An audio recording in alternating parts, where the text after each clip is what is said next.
Shalom,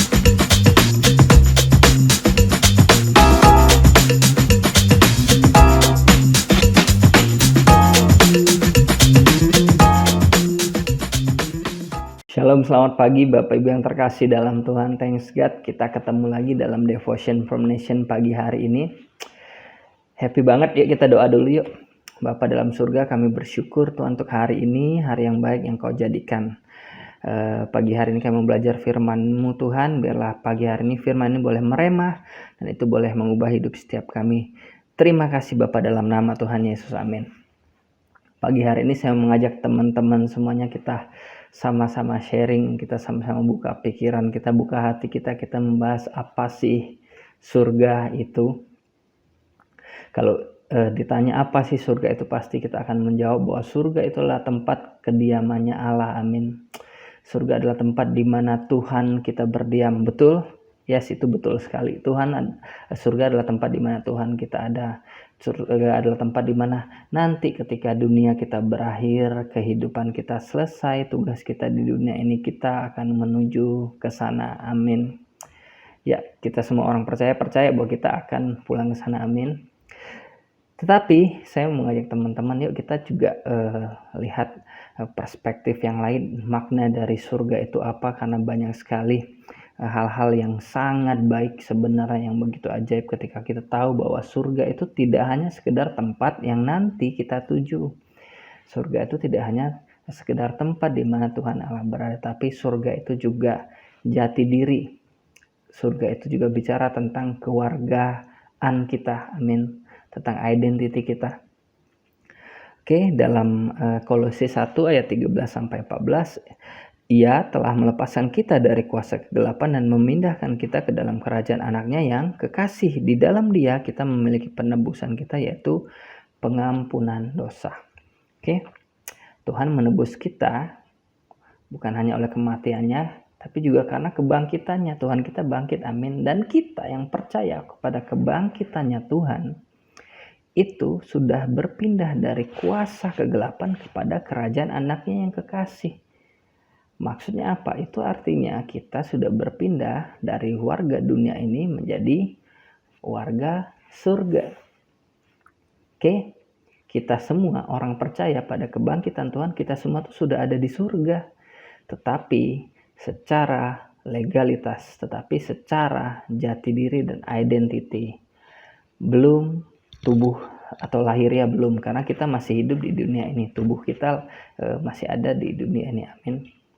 Oke, karena surga itu juga merupakan suatu kewargaan, berarti surga itu bukannya nanti. Oke, bahwa kita mengalami surga itu bukan nanti, sekarang sudah kita alami, karena kita sudah ada di surga secara identity. Oke, Filipi 3 ayat 20-21, karena kewargaan kita ada dalam sorga, dan dari situ juga kita menantikan Tuhan Yesus Kristus sebagai juru selamat yang akan mengubah tubuh kita yang hina ini sehingga serupa dengan tubuhnya yang mulia, menurut kuasanya yang dapat menaklukkan segala sesuatu kepada dirinya. Oke, firman Tuhan katakan karena kewargaan kita ada di dalam sorga, amin. Karena itu terhadap hal-hal sorgawi kita nggak aneh, tapi justru aneh kalau kita sebagai warga surga tidak membawa hal-hal surgawi dalam kehidupan kita selama di dunia ini. Oke, hal-hal surgawi tidak hanya selalu manifestasi, tidak selalu hal-hal supranatural saja. Iya, boleh, bisa berbentuk seperti itu, tapi juga gaya hidup surgawi. Hidup dengan penuh kasih, hidup dalam kekudusan, hidup dalam kebenaran, itu harus kita bawa ke dalam kehidupan kita. Oke, karena kita ini warga surga, kita harus hidup di dunia ini dengan gaya hidup surgawi. Amin. Oke, kita berjuang di dunia bukan untuk bisa masuk surga. Nah, ini yang sering kita orang dunia salah persepsi. Tapi kita berada di dunia ini untuk melakukan kehendaknya Tuhan sebagai warga surga. Oke, bukannya kita berbuat baik supaya masuk surga, tapi justru karena kita warganya surga, kita berbuat baik. kita bukan melakukan kehendak Allah supaya kita diselamatkan, tapi justru karena kita diselamatkanlah kita melakukan kehendaknya Allah. Oke, di 2 Tesalonika ayat 1-5, suatu bukti tentang adilnya penghakiman Allah yang menyatakan bahwa kamu, saya, dan Bapak Ibu semuanya layak menjadi warga kerajaan Allah.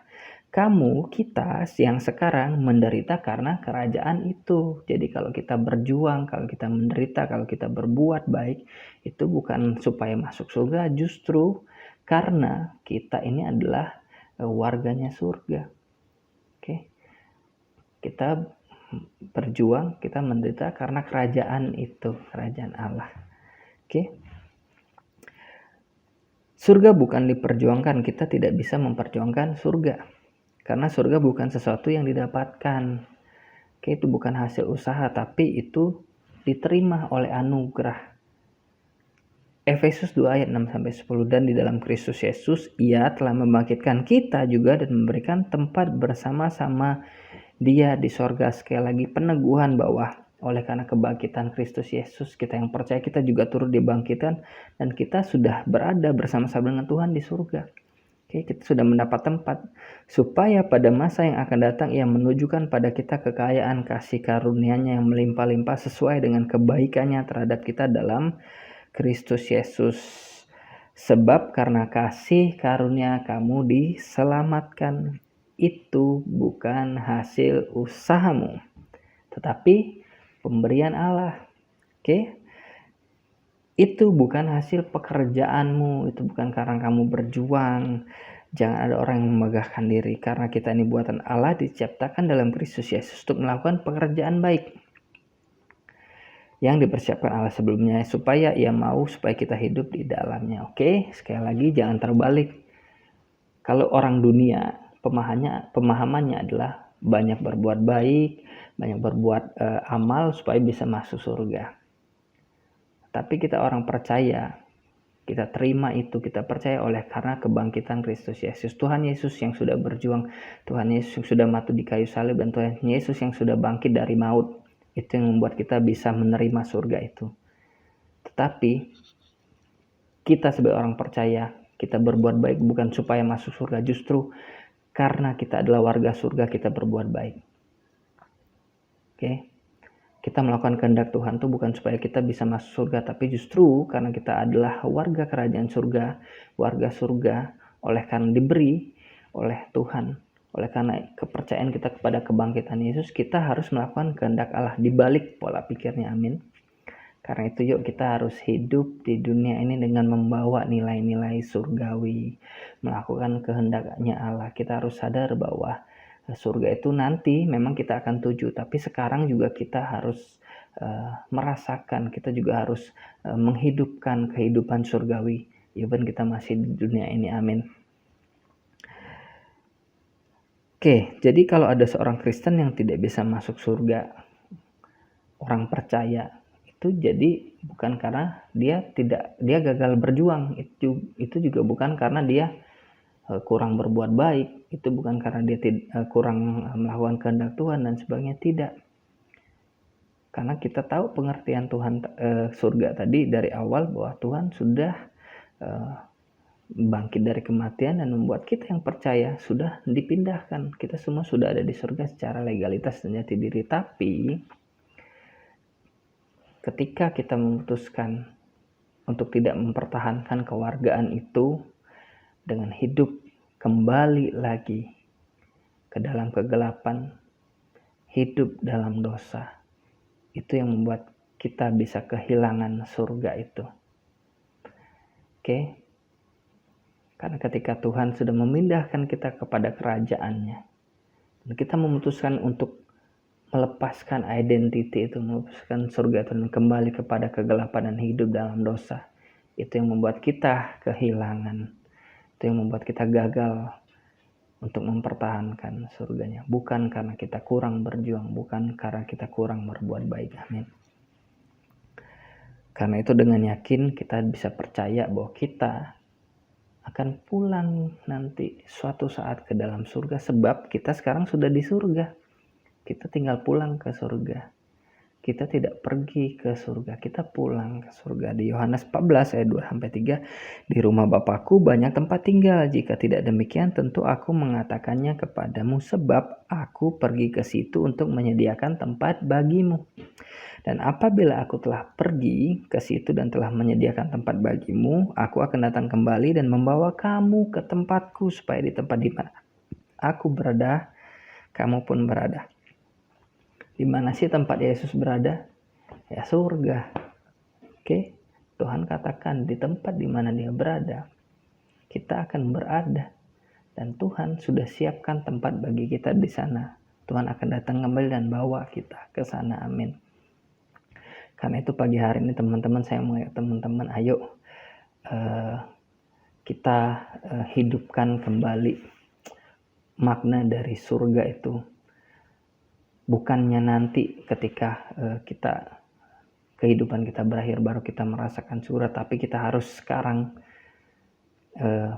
menghidupkan surga itu melalui kehidupan kita di dunia. Kita membawa kehidupan surga ke dalam kehidupan kita, gaya hidup surgawi, gaya bicara, hidup kudus, hidup dalam kebenaran sesuai dengan apa yang Tuhan inginkan.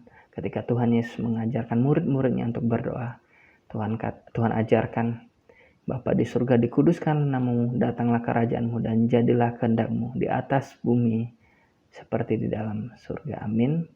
Mari kita membuat kehidupan kita menjalani hidup kita sebagai warga, sebagai ambasador, sebagai identiti kita adalah warganya surga, sehingga kita membawa hal-hal surgawi dalam kehidupan kita, mulai dari sekarang sampai nanti kita pulang. Bukan nanti, tapi sudah sekarang. Amin. Tuhan Yesus memberkati. Sampai jumpa di Devotion Formation selanjutnya. Tuhan Yesus memberkati.